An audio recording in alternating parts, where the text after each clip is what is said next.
Uma vida com propósitos, de Rick Warren. Dia 21. Protegendo sua igreja. Vocês estão unidos na paz por meio do Espírito. Portanto, esforcem-se para continuar unidos desse modo. Efésios capítulo 4, versículo 3. Acima de tudo, deixem que o amor dirija a vida de vocês, porque assim toda a igreja permanecerá unida em perfeita harmonia. Colossenses capítulo 3, versículo 14. É sua função proteger a unidade de sua igreja. A unidade da igreja é tão importante que o Novo Testamento dá mais importância a isso que ao céu e ao inferno. Deus deseja profundamente que experimentemos unidade e harmonia uns com os outros. A unidade é a alma da comunhão. Destruindo a unidade, estará removendo o coração do corpo de Cristo. A unidade está no âmago daquilo que Deus deseja que experimentemos na vida conjunta da igreja. Nosso modelo supremo de unidade é a Trindade. O Pai, o Filho e o Espírito Santo são totalmente unidos em um. O próprio Deus é o maior de todos os exemplos de amor sacrificial, de humildade para com os outros e de perfeita harmonia. Assim como qualquer pai, nosso Pai Celestial tem prazer em ver os filhos em harmonia uns com os outros. Em seus últimos momentos antes de ser preso, Jesus orou apaixonadamente por nossa unidade. Isso está em João, capítulo 17, versículos de 20 a 23. Era a nossa união que estava em primeiro lugar em sua mente naquelas horas agonizantes. Isso mostra a importância do assunto. Nada no mundo é mais valioso para Deus que sua igreja. Ele pagou o mais alto preço por ela e a quer protegida, especialmente dos danos devastadores causados por divisões, conflitos e discordâncias. Se você faz parte da família de Deus, é sua responsabilidade proteger a unidade da comunidade em que congrega. Você foi encarregado por Jesus de fazer o possível para preservar a unidade, proteger a comunhão e promover a harmonia em sua igreja e entre todos os cristãos. A Bíblia diz: façam todo o esforço para conservar a unidade do Espírito pelo vínculo da paz. Efésios capítulo 4, versículo 3. Como fazer isso? A Bíblia nos dá algumas orientações. Concentre-se no que temos em comum, não em nossas diferenças. Paulo recomenda: concentremo-nos nas coisas que contribuem para a harmonia e no crescimento de nossa comunhão conjunta. Romanos, capítulo 14, versículo 19.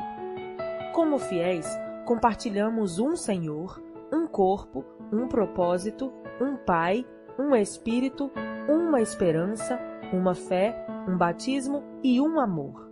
Partilhamos a mesma salvação, a mesma vida e o mesmo futuro, fatores muito mais importantes que as diferenças que poderíamos enumerar. É neles que devemos nos concentrar, não em nossas diferenças pessoais. Lembre-se de que foi Deus quem escolheu nos dar diferentes personalidades, formações, raças e preferências. Logo, devemos apreciar essas diferenças, não simplesmente tolerá-las. Deus deseja unidade, não uniformidade. Mas para o bem da unidade, não devemos permitir que nossas diferenças, em circunstância alguma, nos separem. Precisamos nos manter concentrados no que mais importa. Aprender a amar uns aos outros como Cristo nos amou e cumprir os 5 propósitos de Deus para cada um de nós e para a sua igreja. O conflito é normalmente sinal de que o foco foi desviado para questões menos importantes, que a Bíblia chama assuntos controvertidos. Romanos capítulo 14, versículo 1 e 2 Timóteo capítulo 2, versículo 23. Quando nos concentramos em personalidades, preferências, interpretações, estilos ou métodos, a divisão sempre acontece. Mas se nos concentramos em amar uns aos outros e em cumprir os propósitos de Deus, alcançaremos a harmonia. Paulo implora por isso. Irmãos, em nome de nosso Senhor Jesus Cristo, suplico a todos vocês que concordem uns com os outros no que falam, para que não haja divisões entre vocês. Antes, que todos estejam unidos num só pensamento e num só parecer. 1 Coríntios, capítulo 1, versículo 10. Seja realista em suas expectativas. Agora que você descobriu como Deus quer que seja a verdadeira comunhão, é fácil ficar desanimado pela disparidade entre o ideal e a realidade presenciada em sua igreja. Você deve amar apaixonadamente a igreja, apesar das imperfeições que ela tem. Ansiar pelo ideal enquanto critica o real é evidência de imaturidade. Em contrapartida, conformar-se com o real sem lutar pelo ideal é complacência. A maturidade está em conviver com essa tensão. Outros fiéis irão decepcioná-lo e desiludi-lo, mas isso não é desculpa para deixar de ter comunhão com eles. Eles são sua família, mesmo quando não agem como tal, e você não pode simplesmente abandoná-los. Em vez disso, Deus nos orienta. Sejam pacientes uns com os outros, fazendo concessões às faltas uns dos outros por causa do amor que há entre vocês. Efésios capítulo 4, versículo 2. As pessoas ficam desiludidas com a igreja local por muitas razões compreensíveis. A lista pode ser bastante longa. Conflitos, mágoas, hipocrisia, negligência, mesquinharias, legalismo e outros pecados. Em vez de ficarmos abalados e surpresos, devemos recordar que a igreja é constituída de pecadores de verdade, entre os quais nos incluímos. Por sermos pecadores, magoamos uns aos outros, às vezes intencionalmente e às vezes sem querer. Mas em vez de deixar a igreja, precisamos ficar ali e tentar de alguma forma solucionar o que for possível. A reconciliação, não a evasão, é a estrada para um caráter mais forte e para uma comunhão mais profunda. Divorciar-se da igreja ao primeiro sinal de decepção ou desilusão indica imaturidade. Deus tem coisas que quer ensinar a você e aos outros também. Além do mais, não há igreja perfeita para onde você possa escapar. Toda igreja tem fraquezas e problemas, e você logo ficará desapontado novamente.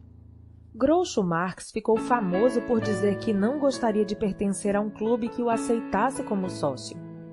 Se uma igreja tiver de ser perfeita para satisfazê-lo, essa mesma perfeição irá impedi-lo de pertencer a ela, porque você não é perfeito. Dietrich Bonhoeffer, ministro alemão martirizado por resistir aos nazistas, escreveu um clássico sobre a convivência na igreja, Vida em Comunhão. Nesse livro, ele sugere que a desilusão com a igreja local é algo bom, porque destrói nossas falsas expectativas de perfeição. Quanto mais cedo desistirmos da ilusão de que a igreja deve ser perfeita para que a amemos, mais cedo deixaremos de fingir e admitiremos que somos todos imperfeitos e precisamos da graça divina. Esse é o início da verdadeira comunidade. Toda igreja deveria fixar uma placa: proibida a entrada de pessoas perfeitas. Este é um lugar somente para os que admitem ser pecadores, carecem da graça e desejam crescer. Bonhoeffer disse: aquele que ama seu sonho de uma comunidade mais que a comunidade cristã em si, torna-se destruidor desta. Se não dermos graças diariamente pela comunidade da qual fazemos parte, mesmo quando não há nenhuma grande experiência, nenhuma riqueza a ser descoberta, mas apenas muita fraqueza, pouca fé e dificuldades, e se, ao contrário, continuamos nos queixando de que tudo é desprezível e insignificante, estamos impedindo que Deus permita que a nossa comunidade cresça. Prefira incentivar a criticar. É sempre mais fácil ficar de lado e atirar pedras naqueles que estão servindo a Deus que se envolver e contribuir. Deus nos adverte repetidamente que não critiquemos, comparemos ou julguemos uns aos outros. Criticar o trabalho que o outro irmão está fazendo pela fé e com sincera convicção é interferir nos assuntos de Deus. Que direito você tem de criticar o servo de alguém? Somente Deus pode decidir se ele está fazendo o que é certo. Romanos, capítulo 14, versículo 4. Paulo acrescenta que não devemos julgar nem desprezar irmãos com convicções distintas das nossas. Por que você critica as ações de seu irmão? Por que tenta fazer com que ele pareça pequeno? Todos seremos julgados um dia, não com base nos padrões uns dos outros, nem mesmo por nossos próprios padrões, mas pelo julgamento de Deus. Romanos, capítulo 14, versículo 10.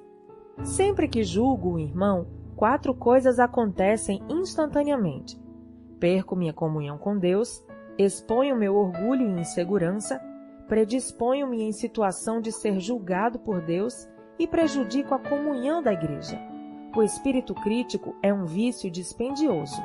Na Bíblia, Satanás é chamado o acusador dos nossos irmãos. Apocalipse, capítulo 12, versículo 10. Culpar, criticar e queixar-se dos membros da família de Deus é trabalho do diabo. Se fazemos o mesmo, é porque fomos ludibriados e induzidos a fazer o trabalho de Satanás. Lembre-se de que outros irmãos, não importa quanto você discorde deles, não são o verdadeiro inimigo. O tempo que desperdiçamos comparando ou criticando outros irmãos deveria ser aplicado na edificação da unidade entre os irmãos. A Bíblia diz: assim estaremos empregando nosso esforço na boa convivência fraterna. Ajudem-se mutuamente com palavras de ânimo. Não ponham seu irmão lá embaixo, apontando os defeitos dele. Romanos, capítulo 14, versículo 19, na versão A Mensagem. Recuse-se a dar ouvidos a fofocas. Fofocar é transmitir informações quando você nem é parte do problema nem da solução. E se quiser proteger sua igreja, nem mesmo deve dar ouvidos a elas. Ouvir uma fofoca é como receptar mercadoria roubada. Isso o faz igualmente culpado pelo crime. Quando alguém começar a falar mal de alguém para você, tenha a coragem de dizer: por favor, pare, não preciso saber disso. Você já falou diretamente com a pessoa? Pessoas que trazem fofocas a você também irão espalhar fofocas sobre você. Tais pessoas não são confiáveis. Se você dá ouvidos a fofocas, para Deus você é um criador de casos. Leia lá em Provérbios 16, 28, 17, 4, 20, 19, 25, 9 e 26, 20. Criadores de caso dão ouvidos a criadores de caso. Provérbios 17, versículo 4. São esses os que dividem igrejas, pensando apenas em si mesmos. São egoístas, sem nenhuma evidência do Espírito. Judas, capítulo 19. É triste constatar que no rebanho de Deus as maiores feridas sejam causadas por ovelhas, não por lobos. Paulo alerta sobre os cristãos canibais, que se devoram uns aos outros. Isso está em Gálatas, capítulo 5, versículo 15, destruindo a comunhão. A Bíblia diz que esse tipo de pessoa deve ser evitada. A difamação revela segredos, por isso fique longe de quem fala demais. Provérbios, capítulo 20, versículo 19. A maneira mais rápida de pôr fim a um conflito, seja numa igreja, seja num grupo, é enfrentar carinhosamente os fofoqueiros e convidá-los a mudar de atitude. Salomão lembra que uma fogueira se apaga quando acaba a lenha. Da mesma maneira, as brigas acabam quando o brigão e o implicante é separado do grupo. Provérbios, capítulo 26, versículo 20. Pratique os métodos de Deus para a solução de conflitos. Além dos princípios mencionados no capítulo anterior, Jesus ensina à igreja um processo simples, dividido em 3 etapas. Se um dos que dizem ser seu irmão na fé prejudicar você, converse com ele. Consertem a situação entre vocês. Se ele ouvir, você fez um amigo. Se não ouvir, tome 1 ou 2 pessoas para que a presença de testemunhas torne o ato legítimo e tente de novo. Se ainda assim ele não ouvir, leve o caso à igreja. Mateus, capítulo 18, versículos de 15 a 17. Em meio a um conflito, somos tentados a nos queixar a terceiros, em vez de corajosamente falar a verdade de maneira amorosa à pessoa com quem estamos aborrecidos. A primeira atitude só aumentará o problema. Assim, o correto é procurar diretamente a pessoa envolvida. A conversa em particular é sempre o primeiro passo e você deve fazê-lo o mais breve possível. Se vocês não forem capazes de resolver o assunto sozinhos, o passo seguinte é levar 1 ou 2 testemunhas para que tomem ciência do problema e ajudem na reconciliação. E o que fazer se a pessoa ainda se mostrar intransigente?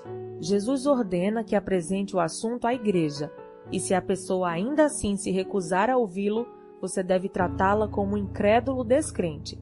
Mateus, capítulo 18, versículo 17 e 1 Coríntios, capítulo 5, versículo 5. Apoie seu pastor e os outros líderes. Não existe líder perfeito. mas Deus concede aos líderes responsabilidade e autoridade para que mantenham a unidade da igreja. Durante conflitos interpessoais, esse é um trabalho ingrato. O pastor tem a desagradável tarefa de agir como mediador entre membros ressentidos e imaturos, que vivem em conflito. Ele também recebeu a impossível incumbência de fazer com que todos fiquem felizes, algo que nem Jesus conseguiu realizar. A Bíblia é clara sobre a maneira com a qual devemos nos relacionar com os que nos servem. Sejam obedientes aos seus pastores. Ouçam o conselho deles. Eles estão atentos à condição da vida de vocês e trabalham sob a estrita supervisão de Deus. Contribuam para que a liderança deles seja alegre, não penosa. Por que tornar as coisas mais difíceis? Hebreus capítulo 13, versículo 17. Os pastores um dia estarão diante de Deus para prestar contas sobre a responsabilidade de zelar por você. Eles cuidam de vocês como quem deve prestar contas. Isso está em Hebreus capítulo 13, versículo 17. Mas você também terá de se explicar. Você prestará contas a Deus sobre seu comportamento com relação a seus líderes. A Bíblia instrui os pastores a como lidar com pessoas que promovem dissensão no meio da igreja. Eles devem evitar discussões e ensinar gentilmente o caminho inverso, enquanto oram para que os encrenqueiros mudem de atitude. Devem admoestar os que promovem polêmicas, rogar por harmonia e unidade, repreender os que desrespeitam a liderança e remover os perturbadores da igreja, caso não considerem os 2 avisos mencionados. Protegemos a igreja quando honramos aqueles que nos servem no papel de líderes. Os pastores e anciãos necessitam de nossas orações, incentivos, apreço e amor. Recebemos a seguinte orientação: agora, amigos, pedimos que vocês honrem os líderes que trabalham arduamente por vocês, a quem foi dada a responsabilidade de encorajar e orientar vocês na obediência. Tenham toda consideração e amor por eles. 1 Tessalonicenses, capítulo 5, versículos 12 e 13. Desafio você a aceitar a responsabilidade de proteger e promover a união em sua igreja. Empenhe-se nesse objetivo com todas as suas forças. Deus irá se agradar disso. Nem sempre será fácil. Em alguns momentos, terá de fazer o que é melhor para o corpo e não para você mesmo, mostrando preferência pelos outros. Este é um dos motivos pelos quais Deus nos colocou na família igreja, para aprendermos o altruísmo. Em comunidade, aprendemos a dizer nós em vez de eu, nosso em vez de meu. Deus diz: não pensem apenas no próprio bem. Pensem nos outros cristãos e no que é melhor para eles. 1 Coríntios, capítulo 10, versículo 24. Deus abençoa a igreja que permanece unida. Na igreja Saddleback, cada membro assina um pacto que inclui a promessa de proteger a unidade de nossa comunhão. Consequentemente, a igreja jamais sofreu um conflito capaz de nos dividir. Tão importante quanto isso é o fato de que muitos desejam fazer parte dela, uma vez que se trata de uma comunidade unida e amorosa. Para se ter uma ideia, num período de 7 anos, a igreja chegou a batizar alguns milhares de novos convertidos. Quando Deus tem um grupo de novos cristãos que deseja libertar, Ele busca como incubadora a igreja mais carinhosa que puder encontrar. O que você está fazendo no plano pessoal para tornar sua igreja local mais aconchegante e amorosa? Muitas pessoas em sua comunidade estão em busca de amor e de um lugar ao qual pertencer. A verdade é que todo mundo precisa e quer ser amado. E quando alguém encontra uma igreja em que os membros verdadeiramente amam uns aos outros e se importam uns com os outros, somente portas trancadas poderiam mantê-lo do lado de fora. Dia 21. Pensando sobre meu propósito de vida. Tema para reflexão. Tenho a responsabilidade de proteger a unidade de minha igreja. Versículo para memorizar. Portanto, concentremo-nos nas coisas que contribuem para a harmonia e no crescimento de nossa comunhão conjunta. Romanos, capítulo 14, versículo 19. Pergunta para meditar. O que estou fazendo pessoalmente para proteger a unidade de minha família eclesiástica nesse exato momento? Até o próximo áudio.